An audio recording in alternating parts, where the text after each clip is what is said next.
सोचिए ज़रा, एक सुबह बच्चा उठता है और मोबाइल चलाने की कोशिश करता है। और जैसे ही कोई बच्चा सोशल मीडिया खोलने की कोशिश करता है, स्क्रीन पर लिखा आता है कि आपकी उम्र बहुत कम है और ये अकाउंट आपके लिए बंद कर दिया गया है। ना टिकटॉक, ना इंस्टाग्राम, ना यूट्यूब और ना स्नैपचैट, सब कुछ एक साथ गायब। अब ज़रा सोचिए, ये कोई सपना नहीं है, ना ये कोई फिल्म का सीन है। ये आज की असली दुनिया की सच्चाई है। एक ऐसा देश जिसने साफ साफ कह दिया है कि 16 साल से कम उम्र के बच्चे अब सोशल मीडिया इस्तेमाल कर ही नहीं सकते। ना नया अकाउंट, ना पुराना प्रोफाइल, सब डीएक्टिवेट। अब सवाल उठता है, क्या वाकई सोशल मीडिया बच्चों के लिए इतना खतरनाक हो चुका है? क्या सरकार को ये हक है कि वो बच्चों के मोबाइल स्क्रीन तक में दखल दे? और अगर आज ये फैसला ऑस्ट्रेलिया में हुआ है, तो क्या कल यही नियम इंडिया में भी, ब्रिटेन और अमेरिका में भी आ सकता है? आज की ये कहानी सिर्फ बच्चों की नहीं है, ये कहानी है माता पिताओं की चिंता की, सरकार की जिम्मेदारी की और सोशल मीडिया कंपनियों की ताकत की।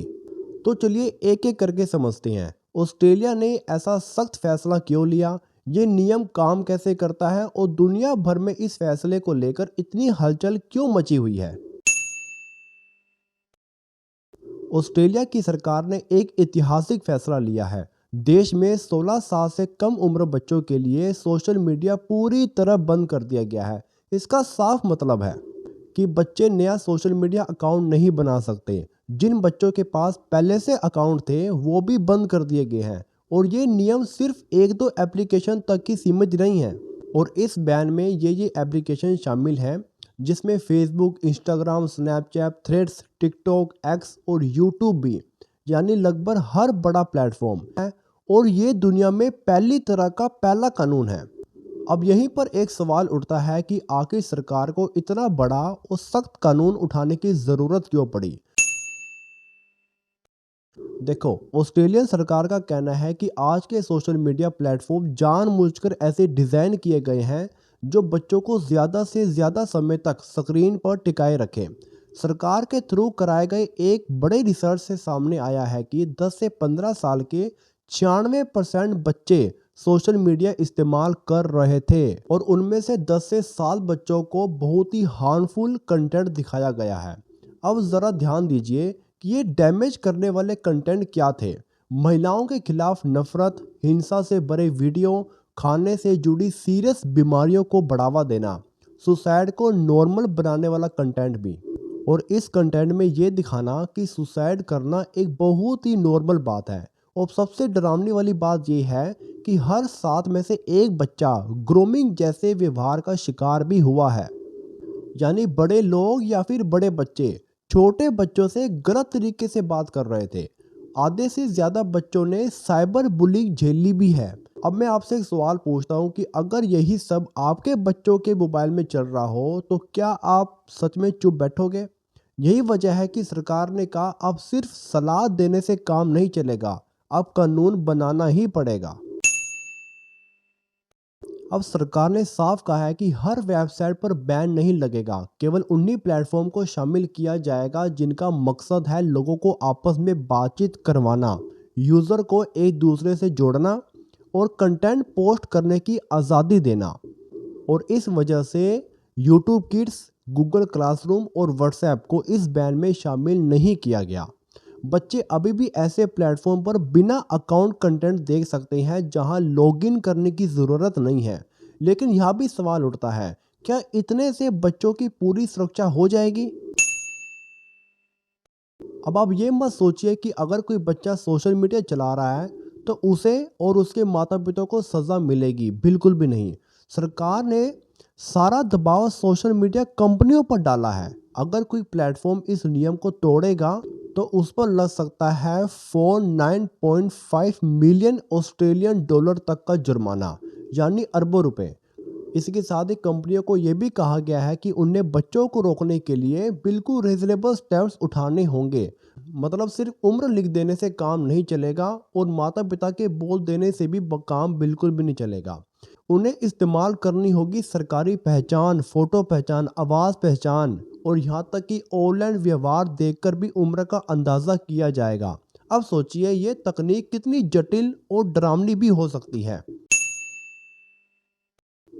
हर बड़े फैसले की तरह इस पर भी सवाल उठ रहे हैं। सरकार की अपनी रिपोर्ट कहती है कि चेहरे से उम्र पहचानने वाली जो टेक्नोलॉजी है, ये टीनेजर्स के लिए सबसे कम भरोसेमंद है। यानी असली बच्चे बच निकल सकते हैं और इस तकनीक से बड़े लोग गलती से ब्लॉक हो सकते हैं। एक पूर्व सोशल मीडिया अधिकारी ने यहाँ तक कह दिया है कि इतना बड़ा जुर्माना कंपनियों के लिए कोई मायने ही नहीं रखता।